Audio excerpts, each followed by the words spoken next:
name's Nick Findler. This is Kevan Matheson. We're here from Edge Investments. We're here to talk about bridging the gap between millennials and public companies. We see this as a huge opportunity, not only for millennials getting into investing, but also for pubcos speaking to that demographic. So really the pain point that we saw in starting Edge Investments was that a lot of millennials had, disposable income, were looking at investing, wanted to get the risk reward profile that small cap investing offered to them, but public companies really weren't reaching them on the platforms that they were spending their time on, and they also weren't telling the right story. So many of you might be curious. I wasn't really sure what a millennial actually was. A millennial is anyone that is 23 to 38 years old. So a lot of people that are approaching 40 are still a millennial, and there is a lot of net worth in this group that can be tapped into by public companies. So it probably won't be a whole lot of a surprise to tell you that obviously our eyeballs are on digital content. Traditional print media died a very long time ago. So, naturally, kind of the first evolution was, newspapers just going online. BNN, Financial Post, Globe and Mail, and that's where you got all of your business content. Going forward, again, it's probably also not a surprise to tell you that nowadays this kind of, Internet 2.0, this kind of two-way communication of social media kind of started to dominate viewership, and that's where eyeballs are with Instagram, Facebook, LinkedIn, Twitter, Snapchat, all of that. That's where the eyeballs are. What maybe will surprise you is that these channels are somewhat recently actually becoming legitimate sources of information for things like business, finance. People are actually leaning on these platforms to make financial decisions, and you can even just see that with the influencers online, like somebody like Dan Locke, for example, on Instagram.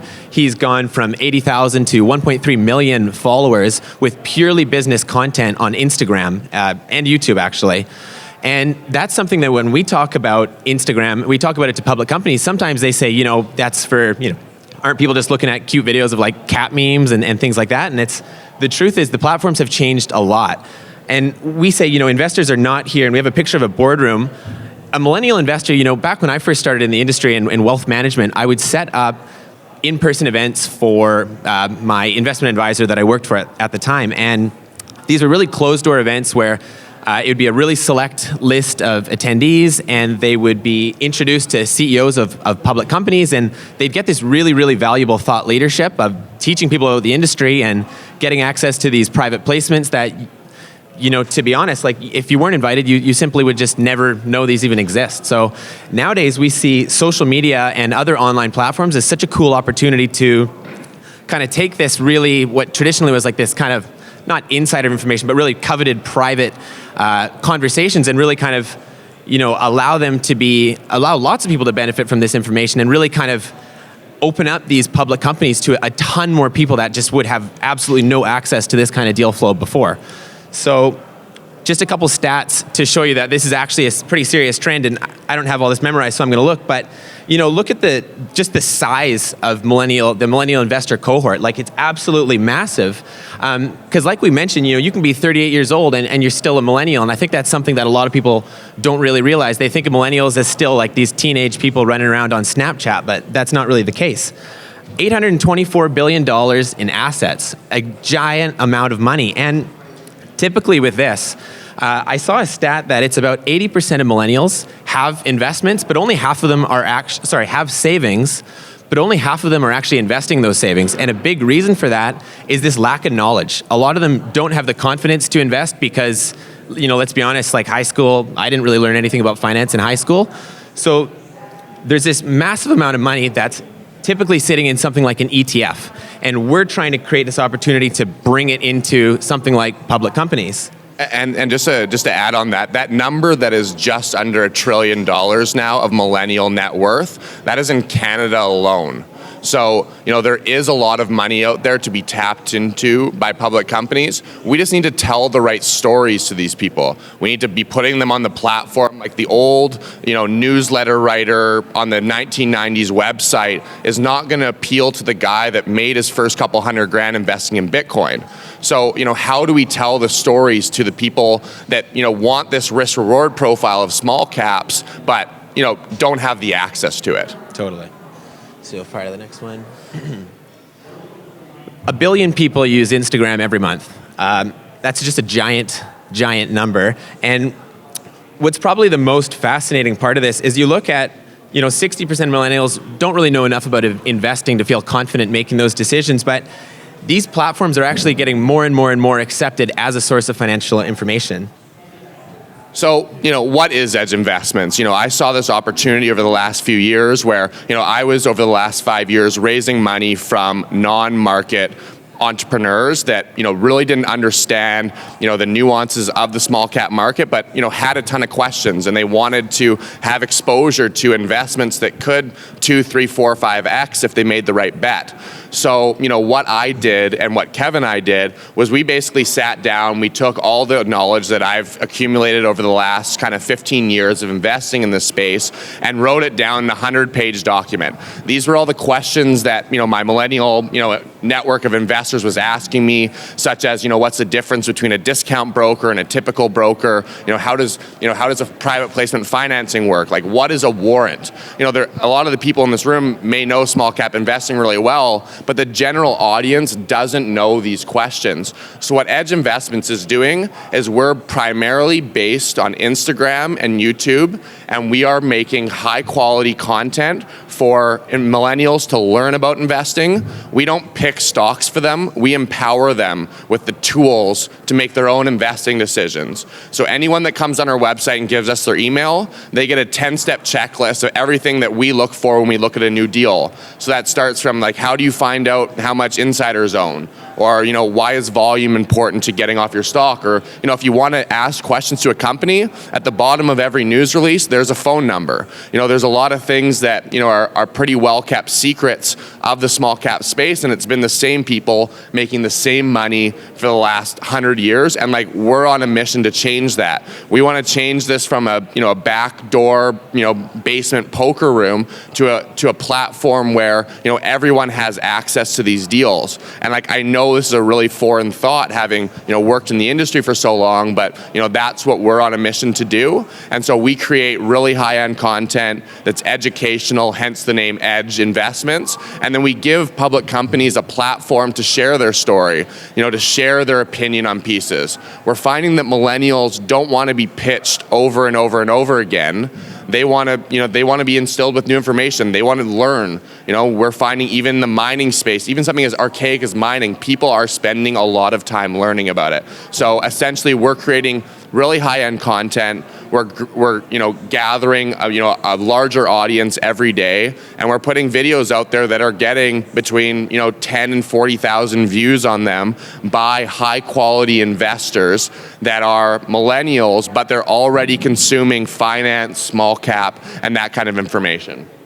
So I'll turn it over to Kev, and we're just going to talk about a few of the themes that we're seeing from our millennial demographic, and we're going to touch on a couple of them. So yeah, this is the fun part. We've been really lucky to sit down with so many CEOs and just learn a ton about these new industries and what's going on. So eSports, something you're going to see a ton about at this conference. Electronic sports, something I didn't even know existed 2 years ago. I think somebody told me about professional video game playing, and I was like, okay. Then they showed me a picture of a stadium in Beijing that sold out for a live video game tournament, and that kind of changed things for me, and I was like, this is unbelievable. So we're seeing a ton of deal flow in this, some really cool companies, but the general theme being professional video games is now a very, very serious industry, and the eyeballs on this eclipses most sports. I think the NFL final is the only sport that actually still surpasses video game streaming, which is pretty unbelievable. I think it's expected by 2022 that esports will surpass all traditional sports. I think the Fortnite final had more viewership than the NBA and the MLB finals combined. Yeah. So, this is an industry that's growing really quickly. We haven't seen it really pick up in a significant way in the public investing space, but that's where all the great opportunities lie. You want to be at the party early. You don't want to show up to the party before it's closing. So, esports, I think video games is about a $125 billion industry. Esports is now representing $1 billion of that, but what's exciting is it's growing at about 40% a year. So you think that that's $400 million will be added to the sort of esports top line this year, and we want to open that world up to to the rest of the audience. Totally. The next thing we're really excited about is artificial intelligence and AI and ML and all these VR and AR. There's a lot of acronyms out there. We want to dumb our information down. Like, we want to make this really digestible. I think one of the questions that a lot of people have about AI, and a piece that we just did, is, will AI steal your job? And there is a lot of jobs that are being stolen currently by artificial intelligence. You walk down Robson Street here in Vancouver, which is one of the busiest shopping streets in the world, and 30-40% of the stores are empty now. And it's companies like Amazon and online retailers that are changing that. And we're seeing an opportunity to make money investing in this space of this very rapidly shifting environment. So AI is something that we're quite excited about, and we're excited about like sort of the melding between AI and computers and humans. AI can provide a lot of the great data input, and humans are still great at managing humans and making these decisions, but how do we bridge that gap? And then the real question I think a lot of our investors are asking is, like, how do we make money off of it? So that's another sector.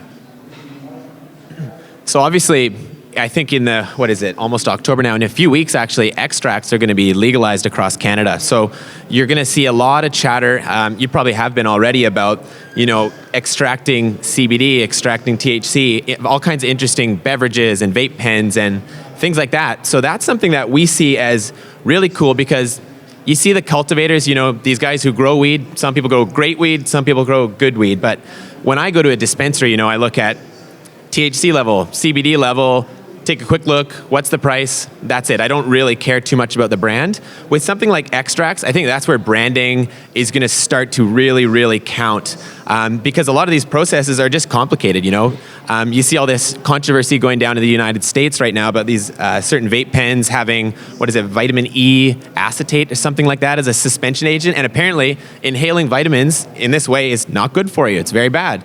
So having that branding and knowing companies and knowing their processes, I think that's going to count. You're going to see it in the margins of these companies too. So we're pretty excited about this. Yeah, and another thing is, there is a big difference between THC and CBD. We have Steve McCauley in the back of the room here, who we did a video with a couple weeks ago, talking about, just educating the millennial audience that, like, CBD is not a psychoactive drug.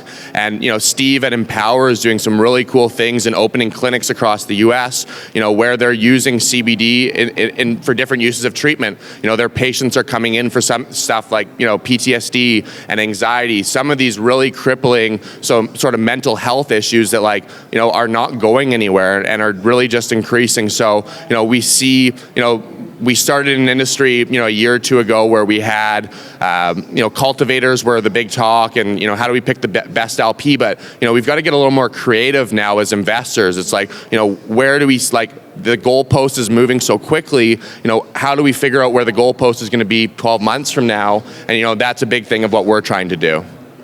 Yeah.